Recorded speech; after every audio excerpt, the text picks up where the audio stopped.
मातोश्री बाहेर ठाकरे गटाकडून बॅनरबाजी करण्यात आली आहे। लढता लढता हरलो तरी हरल्याची मला खंत नाही अशा आशयाचा बॅनरवर मजकूर लिहिण्यात आलेला आहे। मातोश्रीच्या बाहेर हा बॅनर जो आहे तो लावण्यात आलेला आहे।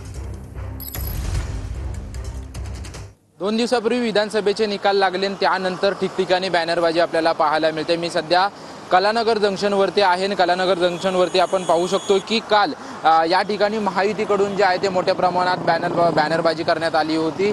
महायुतीच्या विजयाचे शिल्पकार माननीय मुख्यमंत्री एकनाथजी शिंदे यांचे हार्दिक अभिनंदन अशा आशयाचे बॅनर जे आहेत ते ठिकठिकाणी आपल्याला पाहायला मिळत होते आणि कलानगर जंक्शनवरती प्रामुख्याने जे आहे ते शिंदे गटाकडून जी आहे ती मोठ्या प्रमाणात बॅनरबाजी करण्यात आलेली आहे। अगदी बाजूलाच शिवसेना पक्षप्रमुख उद्धव ठाकरे यांचं मातोश्री निवासस्थान आहे आणि या मातोश्री निवासस्थानाच्या बाहेर ही बॅनरबाजी केल्याचे आपल्याला चित्र पाहायला मिळते। आपण जर पाहायला गेलं तर महायुतीला संपूर्ण राज्यातील जनतेने जे आहे ते स्पष्ट बहुमत दिल्याचं पाहायला मिळतं आणि त्यानंतर ठिकठिकाणी महायुतीकडून ज्या पद्धतीने बॅनर लावण्यात येत होते त्याच पद्धतीने महाविकास आघाडीमधल्या ठाकरे गटाकडून जे आहे ते भावनिक आशयाचे बॅनर जे आहेत ते मातोश्रीच्या बाहेर आणि कलानगर जंक्शनवरती लावलेले पाहायला मिळत आहेत। कॅमेरामॅन किशोरसह निवृत्ती बाबर, TV9 मराठी।